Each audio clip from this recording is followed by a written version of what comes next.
ಈ ವಾರ big boss ಮನೆಯಿಂದ ತ್ರಿವಿಕ್ರಮ್ ಅವರು ಎಲಿಮಿನೇಟ್ ಆದರು ಎಂದು ಭಾನುವಾರದ ಎಪಿಸೋಡ್ನಲ್ಲಿ ತೋರಿಸಲಾಗಿತ್ತು. ಆದರೆ ಅವರು ಎಲಿಮಿನೇಟ್ ಆಗಿಲ್ಲ. ಸೋಮವಾರದ ಸಂಚಿಕೆಯಲ್ಲಿ ಅವರು ವಾಪಸ್ ಬಿಗ್ ಬಾಸ್ ಮನೆಗೆ ಬಂದಿದ್ದಾರೆ. ಈ ವಿಷಯವನ್ನು ಸ್ವತಃ ಸುದೀಪ್ ಅವರು ಘೋಷಿಸಲಿದ್ದಾರೆ. ದೊಡ್ಡ ಮನೆಗೆ ಅಸಲಿ ವಿಷಯ ಗೊತ್ತಾಗಿದೆ. ತ್ರಿವಿಕ್ರಮ್ ಅವರು ಕಳೆದ ವಾರ ತಮ್ಮನ್ನೇ ತಾವೇ ನಾಮಿನೇಟ್ ಮಾಡಿಕೊಂಡಿದ್ದರು. ಅವರ ಆ ನಿರ್ಧಾರಕ್ಕೆ ಅನೇಕರು ಅಚ್ಚರಿ ವ್ಯಕ್ತಪಡಿಸಿದ್ದರು. ಅದಕ್ಕಿಂತಲೂ ಹೆಚ್ಚು ಅಚ್ಚರಿಯ ವಿಷಯ ಏನು ಎಂದರೆ, ಭಾನುವಾರ ಡಿಸೆಂಬರ್ 22ರಂದು ತ್ರಿವಿಕ್ರಮ್ ಎಲಿಮಿನೇಟ್ ಆಗಿದ್ದಾರೆ ಎಂದು ಕಿಚ್ಚ ಸುದೀಪ್ ತಿಳಿಸಿದರು. ಆಗ ಬಹುತೇಕರಿಗೆ ಶಾಕ್ ಆಯಿತು. ಆದರೆ ಸೋಮವಾರ ಡಿಸೆಂಬರ್ 23ರಂದು ತ್ರಿವಿಕ್ರಮ್ ವಾಪಸ್ ಬಂದಿದ್ದಾರೆ.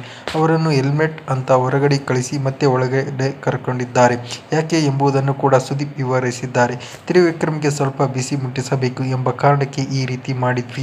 ಈ ವಾರ ವೋಟಿಂಗ್ ಲೈನ್ಸ್ ಓಪನ್ ಆಗಿರಲಿಲ್ಲ ಎಂದು ಸುದೀಪ್ ಹೇಳಿದ್ದರು. ದೊಡ್ಡಮನೆಯಲ್ಲಿ ತ್ರಿವಿಕ್ರಮ್ ಅವರು ಸ್ಟ್ರಾಂಗ್ ಸ್ಪರ್ಧಿ ಎಂಬುದು ನಿಜ.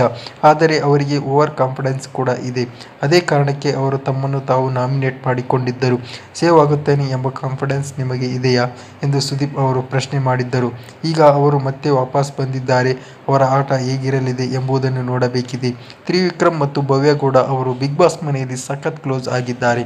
ತ್ರಿವಿಕ್ರಮ್ ಎಲಿಮಿನೇಟ್ ಆಗುತ್ತಿದ್ದಂತೆ ಎಂದು ಸುದೀಪ್ ಘೋಷಿಸಿದಾಗ ಭವ್ಯ ಸಿಕ್ಕಾಪಟ್ಟೆ ಹತ್ತಿದ್ದರು. ಈಗ ತ್ರಿವಿಕ್ರಮ್ ವಾಪಸ್ ಬಂದಿರುವುದು ಭವ್ಯ ಅವರಿಗೆ ಖುಷಿ ಆಗಿದೆ. ಇನ್ನು ಬಿಗ್ ಬಾಸ್ ಆಟದಲ್ಲಿ ಉಳಿದಿರುವುದು ಕೆಲವೇ ದಿನಗಳು ಮಾತ್ರ.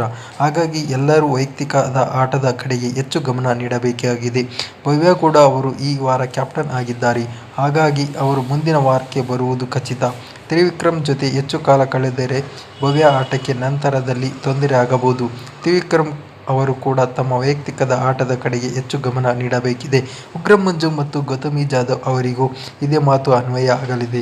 ಬಿಗ್ ಬಾಸ್ ಮನೆಯಲ್ಲಿ 85 ದಿನಗಳು ಕಳೆದಿವೆ.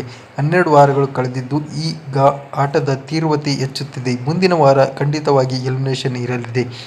ಡಬಲ್ ಎಲಿಮಿನೇಷನ್ ಮತ್ತು ಮಿಡ್ ವೀಕ್ ಎಲಿಮಿನೇಷನ್ ಶಾಕ್ ಕೂಡ ಎದುರಾಗಬಹುದು.